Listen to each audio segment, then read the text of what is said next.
What's up, everybody? Welcome back. So, like I normally do, I'm going to do kind of an off-the-cuff, one-take wonder of my thoughts and impressions after using the Fujifilm XT5 for a couple weeks, and just talk about things I like about it and I don't like about it. And we'll start first with the build, and what kind of attracted me to the camera. So, as you guys may or may not know, my favorite cameras of all time was the Fujifilm XT3. I just like the dials, I like the feel of it, the aesthetic, whatever. And when they went to the XT4, it got a little bit bigger, bulkier. They went to the flip screen, which I like for video, and I miss it right now. But I like behind the camera. I prefer the different screen. So when the XT5 was announced, all the things I didn't like about the XT3 were seemingly fixed. And I'll tell you what those are. Well, first they fixed the battery life. That was the big thing. Second, they made switching from movie to video or movie to stills a lot easier with the switch on the front dial. They added IBIS, and they made some improvements to the sensor, which weren't a big deal. And they went back to the size that the XT3 was instead of the boxier XT4. And so you combine all those things together, and I was like, this looks like a great camera. I also enjoy the dials.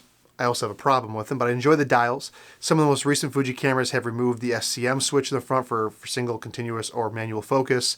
And they've gotten away from some of that. Even the XH bodies got away from the clickable scroll wheels on the front and back of the cameras. And so when the XT5 was announced and I saw it had all those things in it, I was inclined to pick it up. The only thing I didn't love that they removed was the option for a battery grip.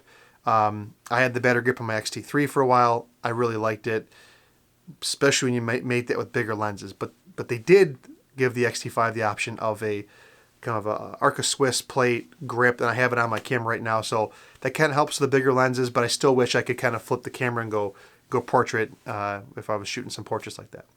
So those physical changes convinced me to pick it up. But what's it been like in terms of actual shooting experience? Now, I've taken it on a professional type shoot where I had to shoot a 90th birthday party in the most atrocious, horrific lighting scenarios that could ever be presented. You saw those in the beginning of the video. The first like 5 or 6 photos are from that. I had to use flash. I specifically used this guy right here, the Godox TT350F, F being for Fujifilm. Otherwise, it would have been really bad. I have the can lights like they're above me here now. It's the crazy shadows, different lighting. It was just really, really bad. And I had to use this flash to kind of save it. But in doing that, I shot the XT5 using autofocus, and I shot him on the Sigma lenses. Now this Sigma lens you're watching me now is a 16-1.4. I use that quite a bit. I also happen to have the 56-1.4 right here and the 30-1.4 right here. This is the 30-1.4. I didn't use the 56 much because the space that I was in, which was another problem, was very, very small. So the 56 was a little bit too tight. I only took a couple photos on it, put it back and realized that. And I mostly shot on the 30-1.4 or the 16-1.4.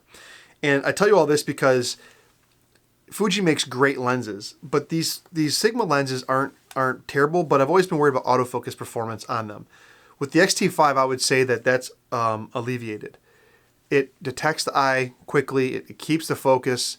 It does a great job. Is it quite Canon and Sony good? Not quite yet, but it's really close. It's a big step up from the previous generation cameras. Even the XE4 that I had not too long ago, it's a big step up from that. From noticing, recognizing, acquiring focus, and tracking people's eyes. And so I had a really good experience using these lenses on my XT5. On top of that, I feel like Fuji does a really, really good job of the flash exposure compensation metering. The way I shoot the Fuji cameras is I use TTL. I know people like to shoot manual, but I use TTL. I dial it down 2/3 of a stop, and it stops from getting that harsh, overblown, super hot highlight look. And I feel like Fuji, of all the cameras I've used, does that the best. They're the best at, I don't know, just auto-exposing for the face, considering flash, compensating for the background, all that different stuff. And so I really enjoy that. And of course, you know, I showed you the Godox flash, but I also have the little clip-on flash right here. Hopefully that's picking up for you guys. It likes to stick to my eye. But this little EFX8, that works great as well. On top of that, I do have some Fuji glass. So I've got the 23F f2, as you guys know, I just made a video about this being soft wide open, up close, minimum focus distance. I have a video, or I have this lens. I actually really like this lens a lot. Some of the photos that I showed in the beginning of this video were from that.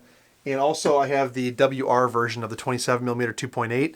I'll talk about this in a separate video, but I really like this lens. It's not a bokeh monster and it's got a noisy autofocus motor, but it's one of Fuji's best lenses I've ever shot.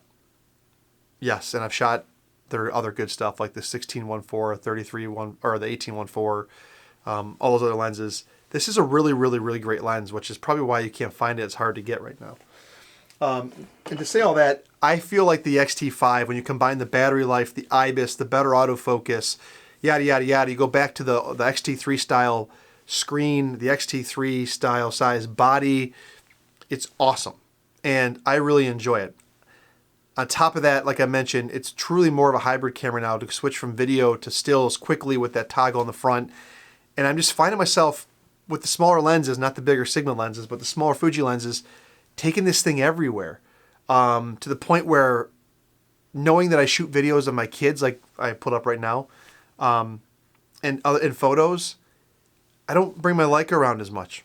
Leica is more of like a when I want to work for it type thing, where this is more of like a document for video and photo, and that's awesome. And on top of that, I built some profiles in my camera, just two of them, one black and white off of the monochrome green that I really like straight out of camera.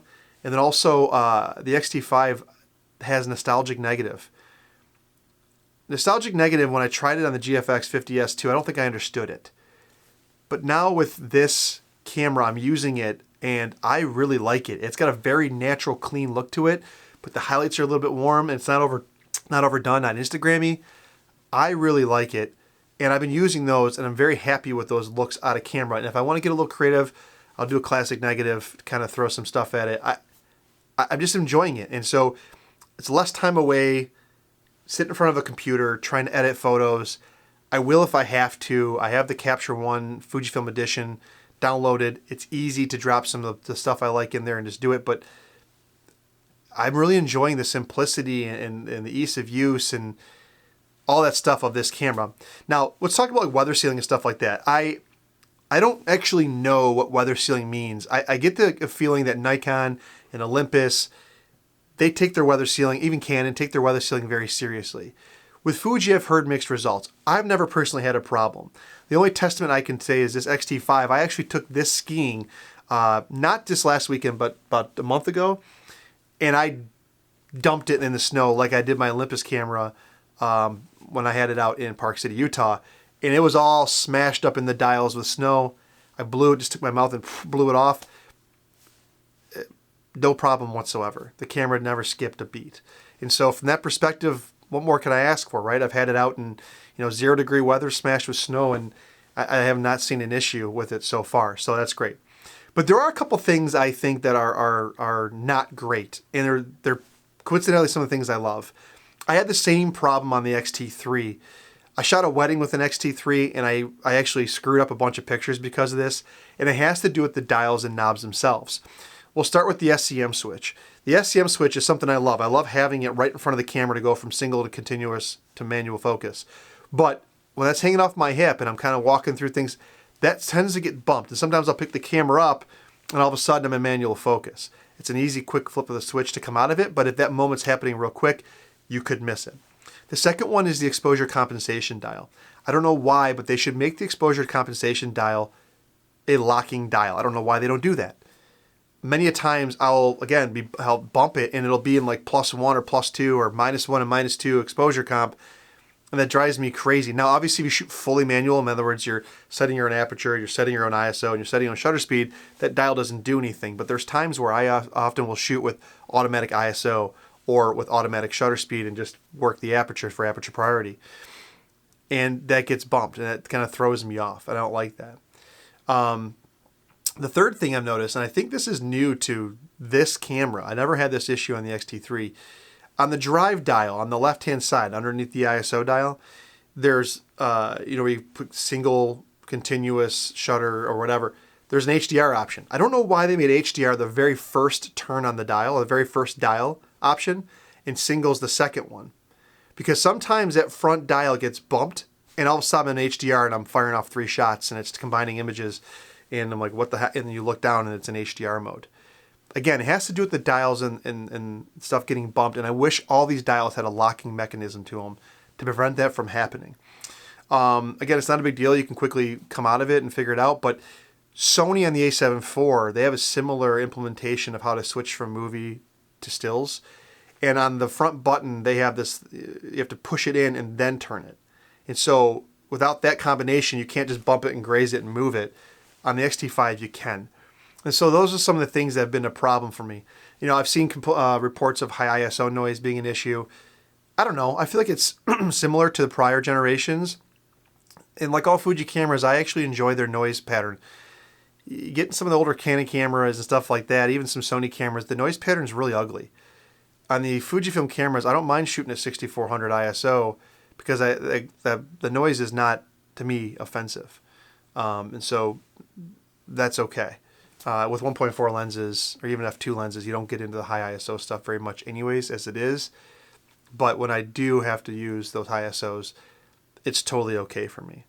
I feel like the sensor colors on this are better than previous generation. I know it's a subjective thing. How do I show that? But I just feel like there's more of a natural tonality to the colors on this generation sensor.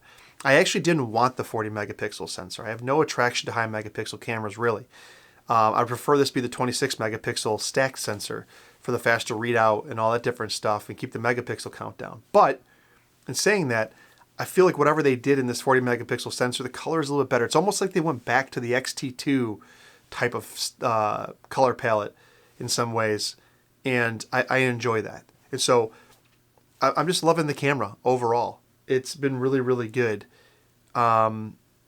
There's one problem I did have, though, during the photo shoot for the 90th birthday party. And I have 2 UHS-2 cards in my camera. The first one is a 128 gig Lexar card. It's one of the newer ones. It should be plenty sufficient for recording photos and videos quickly on this camera. The second slot is a 64 gigabyte ProGrade card, UHS-2 as well. And during my 90th birthday party event, every photo I took gave me a card error message, and it made the camera stop and freeze for a couple seconds. Then it would clear, and it would save the photo, but I couldn't take the next photo, or it was very unsettling because I was wondering, am I going to have this photo on my memory card? Now, I was shooting redundant JPEG plus RAW to both cards, so that's a lot of writing that's going on, and maybe that's why. But both those cards are UHS-2. They're the writes. There shouldn't be a problem with the write speed to the camera. It hasn't happened to me since, but it's very unsettling. And I've had that issue in prior Fuji cameras as well, where it seems to be kind of sensitive to cards. Oddly enough, my Leica has a problem too, using ProGrade cards, where like it's a different story, but basically it'll like only show the file names, and then one of the pictures is gone. So I don't know what's going on. I've switched cards a bunch. Like I'm looking over here, I got, older, Extreme Pro SanDisk cards laying around. I don't know if this is showing up, it's picking me up or not. I've got a whole bunch of cards, and I've swapped them all in and out, and I had that issue. So that was unsettling. Other than that, I mean, it gives me real pause as to what I might want next. Like, this is fantastic. I might take this on my vacation where I go to Nevis in April. It makes sense. It can do both. It's a good hybrid option. It makes me sometimes want an XH2S for like video reasons, but then do I really need that? I don't know.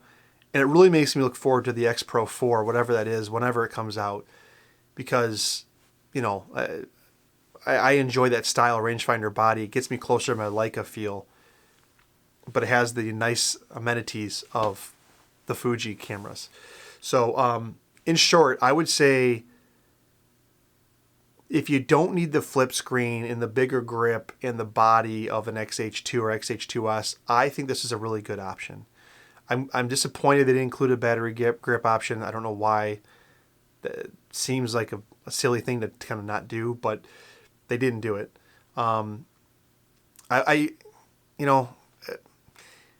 Oh, one other complaint. I would feel like the top dials, the ISO and shutter speed dials, they feel a little bit more plasticky than prior generation cameras. Maybe they are plastic now. Maybe they've changed that dial over. I would say when you hold an XH2 or an XH2S, that feels like a more premium built camera, but the XT5 still feels very premium built, just like an XT3 did. So no complaints there, and I prefer that I can get this camera into a small, compact size. So I'm rambling over. XT5, I think it's a great camera, and I can't wait till they do some Kaizen firmware updates, hopefully on the autofocus to even get even better, because it's really good now. It never loses me as far as I can tell, and I enjoy the camera quite a bit. So with that being said, I'm going to keep this around for a while and continue to use this as I really enjoy it. So thanks for watching, guys. Appreciate it. If you have any comments, questions, concerns, anything, comment section below. I will answer them in the comment section. I probably missed something, but I really enjoy the camera. So, all right. Thanks, guys. See ya.